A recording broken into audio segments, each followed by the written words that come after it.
Bon début de semaine à toutes et à tous, mesdames et messieurs. Bienvenue dans cette grande édition du journal. La pluie qui s'est abattue hier dimanche à Kinshasa a occasionné la coupure de la route qui mène vers l'université de Kinshasa, précisément en face des cliniques universitaires au niveau de l'arrêt Zarabou. Une bonne partie de la chaussée s'est effondrée jusqu'à emporter les constructions anarchiques érigées le long de cette route qui facilite le trafic vers les quartiers Kindele, Mabanga et Kimunza. Nous y reviendrons avec force détails dans notre prochaine édition. Autre dégât de la pluie enregistrée, c'est dans la commune de Mongafula, précisément au quartier Matadi-Mayo, qui est d'ailleurs frappé depuis la pluie qui s'était abattue le 18 décembre dernier, qui avait occasionné la coupure de la route numéro 1 au niveau de Anvrac. Les dégâts ne sont pas encore à leur terme. Suivez ce reportage de Paul Wala et Teresa Tibou. Il ne s'agit pas d'un film, mais plutôt d'une réalité. Les habitants du quartier Matadi-Kibala ont été surpris par les dégâts de la pluie torrentielle qui s'est abattue à travers la capitale. Un éboulement de terre surprise qui a permis au caniveau de céder.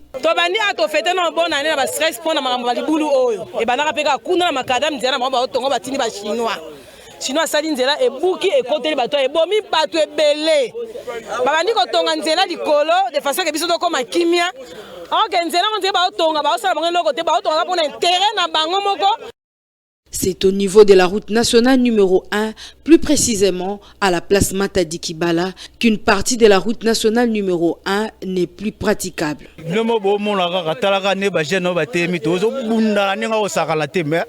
Possibilité zate ya liboso nano abatu bakufu bapesi ba $3000 ba mapango ekeiti na siko na ba pesa ngote ya deuxième yango ya to ebate l'état et le roni nazo raisonner.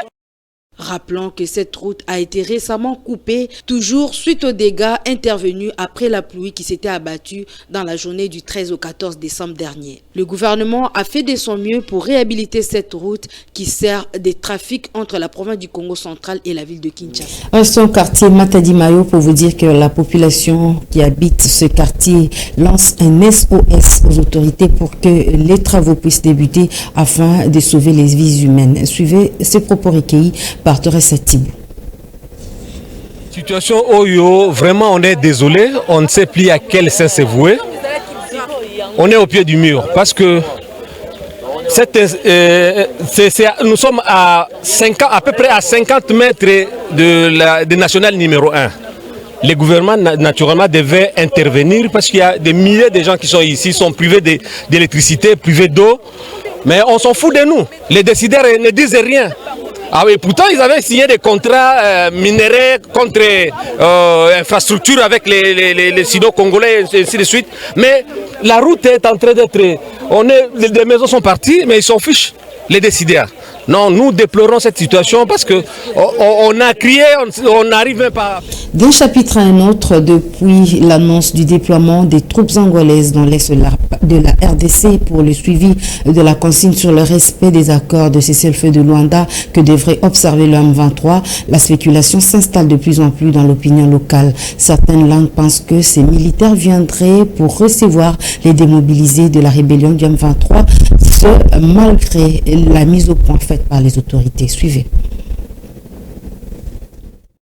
Les deux chefs d'État n'ont pas dévoilé le contenu de leur entretien de plus de 2 heures du temps. Toutefois, il faut dire que c'est fort probable que le dossier relatif au déploiement du contingent angolais en RDC soit largement évoqué dans leur entrevue. Le processus de cessez-le-feu étant encore en souffrance, l'Angola, dont le président est facilitateur de l'Union africaine sur la crise RDC-Rwanda, se taille aussi en 1000 morceaux pour que ce plan de paix soit strictement respecté, croit le chef de la diplomatie congolaise. Vous savez que non seulement le processus de désengagement, de cessez-le-feu qui a été décidé par l'Union africaine et accepté aussi par la communauté internationale est en souffrance.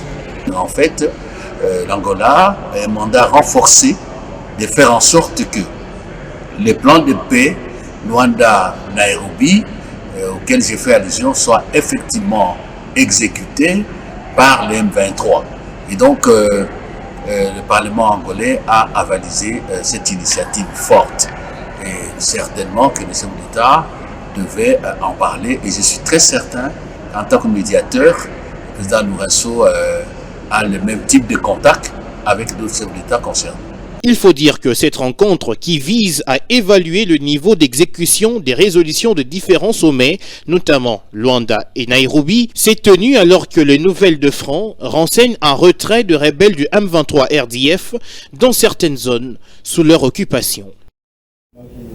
Et puis, les voix continuent à se lever pour critiquer la publication de la nouvelle équipe gouvernementale. C'est le cas de le dire avec le docteur Elvis Mouzembe, cadre de la société civile, qui estime que les nouvelles figures sont censées apporter un nouveau souffle, surtout sur le social et la sécurité de la population congolaise. On l'écoute. Oui, bien, le gouvernement, il y a eu changement, il y a remaniement, il y a quelques personnes qui ont fait leur entrée au gouvernement Sambadé. Nous disons ils sont là pour améliorer la situation du peuple congolais. Ils sont venus, nous attendons leur contribution forte et nous allons les juger au moment opportun.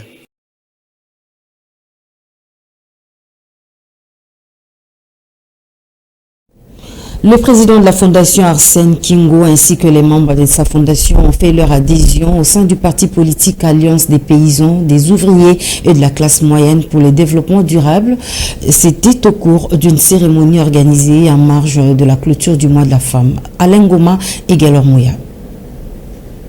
Pour sceller son adhésion au parti politique APOSEM, M. Arsène Kingo, président de la fondation portant son nom, a organisé le dimanche 26 mars 2023 cette activité avec le maman du quartier Mombélé, une façon pour lui de clôturer le mois de la femme et de leur annoncer officiellement son adhésion au sein d'APOSEM. Malgré la pluie qui s'est abattue sur la ville de Kinshasa, les mamans ont répondu présentes pour écouter le message du digne fils de leur quartier. Dans sa prise de parole, M. Arsène Kingo a remercié les mamans pour leur présence et leur a demandé d'adhérer massivement au sein d'APOSEM. Moissi Lisungi Yalibota est le thème développé à la clôture du mois de la femme par le docteur Nadia qui a exhorté les mamans à rester la plaque tournante du foyer. Je voulais dire à toutes les femmes congolaises qu'elles ne doivent pas se sous-estimer parce que la femme c'est le pilier de la famille. La femme c'est elle qui tient la famille. Elle est d'abord mère, elle est épouse et puis elle est chef de ménage. Elle est considérée comme le ministre des Finances dans le foyer. Elle est censée à protéger son foyer. Elle est censée à subvenir aux besoins de la famille, l'éducation des enfants et surtout la santé de son mari et des enfants. Pourquoi a-t-il adhéré au sein d'APOSEM? Arsène Kingo le fait savoir. Mon association ou ma fondation a pour but l'émergence de la classe moyenne. Et l'émergence de la classe moyenne, c'est pour un développement durable. Or, APOSEM promouvoit le développement durable. C'est ça le leitmotiv. Pour lier l'utile à l'agréable, c'est digne fils du quartier Mombélé a apporté dans sa gibecière un lot de pagne qu'il a distribué à plus de 600 femmes pendant la manifestation. Au clôture de tout, il a acheté sa carte de membre à $500 et tous les membres de la fondation Arsène Kingo se sont adhérés à APOSEM et ont acheté leur carte. De son côté, la dynamique Guila Niembo a également marqué d'une empreinte indélébile la clôture du mois de la femme. C'était à travers une conférence sur le numérique et l'autonomisation des femmes en République démocratique du Congo. Cadre choisi, Kabinda Saint-Terre dans la commune de Lingwala. Suivez. Cette conférence avec les femmes de 4 districts de la ville de Kinshasa a été organisée par la coordination provinciale de la ville de Kinshasa de la dynamique Guila Niembo. Les échanges avaient pour but de faire voir aux femmes le bien fondé du numérique et son apport sur l'autonomisation de la femme. Maître Hélène Kinda a martelé sur le droit de la femme dans son ménage face à l'autonomisation. Madame Rosine Kamwania s'est apaisantie sur la technique appliquée pour une femme afin de devenir autonome. Par contre, Madame Irène Zaina a parlé de la femme et l'entrepreneuriat en RDC, défis et réalités. La femme autonome, ce qu'on peut appeler aussi l'indépendance financière, nous avons interpellé, lorsque vous êtes dans le ménage, vous devez vous comporter comme une femme. Le fait d'être autonome ne vous donne pas l'excès de pouvoir dans votre ménage. La femme doit avoir à se former, premièrement, pour combler les vides ou les carences qu'elle a, à se former pour être compétitive et après, créer, s'il le faut, des activités génératrices de revenus. Au-delà d'entreprendre avec un petit commerce, il faut aussi voir comment est-ce que vous pouvez l'améliorer, comment est-ce que vous pouvez l'agrandir, au travers évidemment les numériques.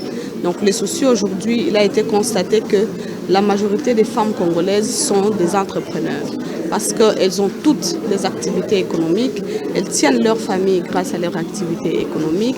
Le coordonnateur de la ville de Kinshasa, M. Albert Doudou Ilunga, a tenu à rappeler l'importance qu'a la femme au sein de la dynamique Guilain-Niembo. Nous avons formé ces femmes pour que demain, dans ce qu'elles entreprennent, qu'elles sachent ajouter un plus, qu'elles sachent améliorer leur manière de faire avec ces touches qui s'ajoutent. Elles ont été formées parce que la DGN s'appuie sur l'individu. Nous sommes derrière le chef de l'État qui soutient l'égalité entre hommes et femmes. Nous sommes là pour accompagner ces femmes parce que dans nos programmes, nous intégrons la femme et elle occupe une place majeure au sein de notre organisation. Il sied de rappeler qu'une quarantaine de femmes ayant suivi la formation sur le numérique et l'autonomisation ont reçu leur brevet à la fin de la cérémonie. L'opération coup de poing se poursuit et le bourgmestre de la commune de Matete a procédé ce lundi à la démolition des constructions anarchiques érigées le long des écoles publiques au quartier Baumbu. Jules Mukumbi a supervisé cette opération en présence de la ministre provinciale de l'Environnement. Richard Kabeya et Torres Atibou, témoins de l'événement. Cette descente constitue la deuxième phase de l'opération Kinshasa coup de poing lancée par le gouverneur de la ville de Kinshasa. Le bourgmestre de la commune de Matete, qui exécute avec beaucoup de passion cette instruction, a été accompagné de la ministre provinciale de l'Environnement de la ville de Kinshasa.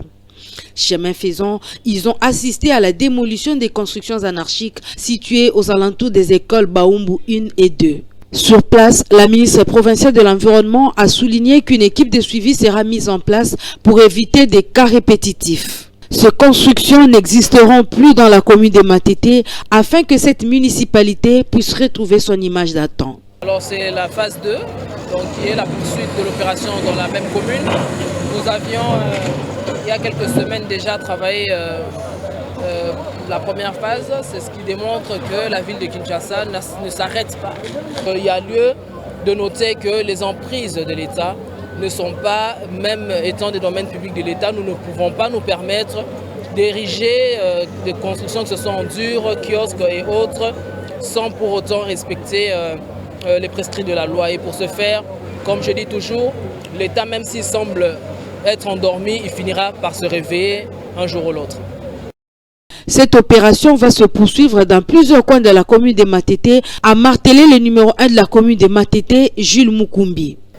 L'État za muta mobeko soki yo tongi na isika o l'État pekisa ko tonga yeba ke ba kobuka yo ba o tilelo baza ko santete bango moko balongola anisi boleka na couloir ya Chilombo o tobuka ki bomoni ke tilelo muta atongi te bazo respecter de temps en temps na leka na tala ba service na pezo les zo tala que donc contrôle faisal exacte ko buki otiki non contrôle les alliés suivez les alliés tozo ça la suivi na biso. Ces constructions anarchiques ne seront plus visibles dans la commune de Matete. Voilà la détermination du bourgmestre Gilles Mukumbi qui tient coûte que coûte à exécuter l'ordre de l'hôtel des villes lancé par le gouverneur Gentini Ngobila. Quittons la commune de Matete pour nous rendre dans la commune de Kisanso où le commandant de la police nationale congolaise dans le district de Moamba a mis la main sur un groupe d'inciviques qui sème la terreur dans la commune de Kisanso. Ces inciviques communément appelés Kuluna occasionnent des pertes en vie humaine même dans les rangs de la population. Suivez.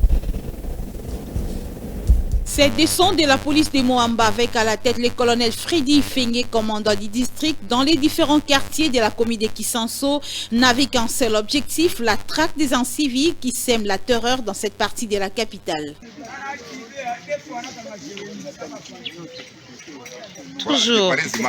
Toujours. Quand C'était une patrouille très bien organisée dans les différents sites de ces hors-la-loi qui n'ont pas pu échapper au filet du colonel Freddy Fengue.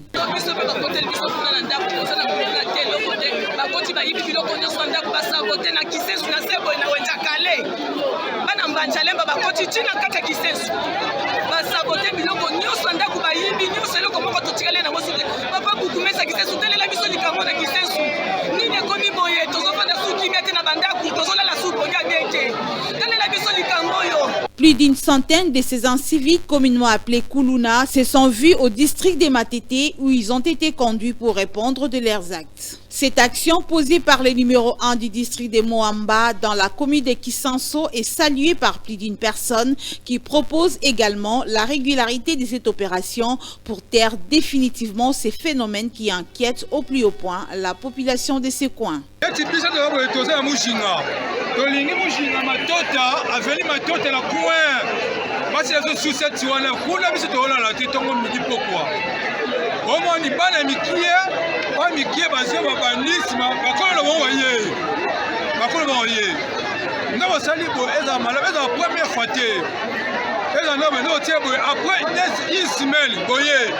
Après 5 jours, pour que ça calme les questions.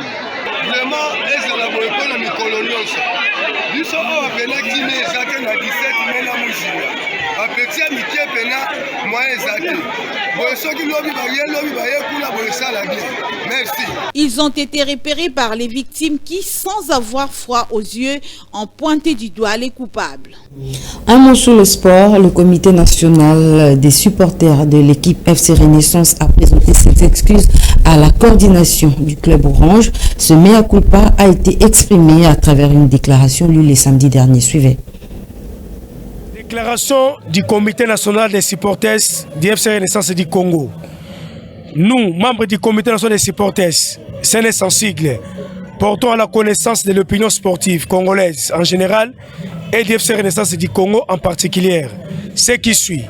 1. Présentons nos excuses auprès de la coordination du club par rapport à la réunion tenue à Lokolama A30, quartier Matongé, commune de Kalamou, le vendredi 24 mars au siège du comité national des supporters par un groupe de gens non autrement identifiés, malgré la suspension des activités du comité national des supporters. 2. Profitons de cette occasion de rejeter en bloc la déclaration faite hier par ce groupe de gens mal intentionnés et ennemis du club. 3. Demandons à tous les supporters de faire confiance à la coordination qui gère le club actuellement par un régime à pouvoir. 4. De rester calme en attendant la levée imminente de la suspension des activités du comité national des supporters dans les jours à venir. Que Dieu bénisse et protège notre club, nos coordonnateurs, nos présidents sectionnaires et tous les présidents. Fête à Kinshasa le 25 mars 2023 pour le bureau du comité national des supporters, le président Marli Tundoulou et le secrétaire adjoint Costa Mwamba. Mesdames et messieurs, c'est par ici que nous bouclons complètement cette grande édition du journal sur la FM Télévision. Merci de l'avoir suivi. Excellente suite de programme.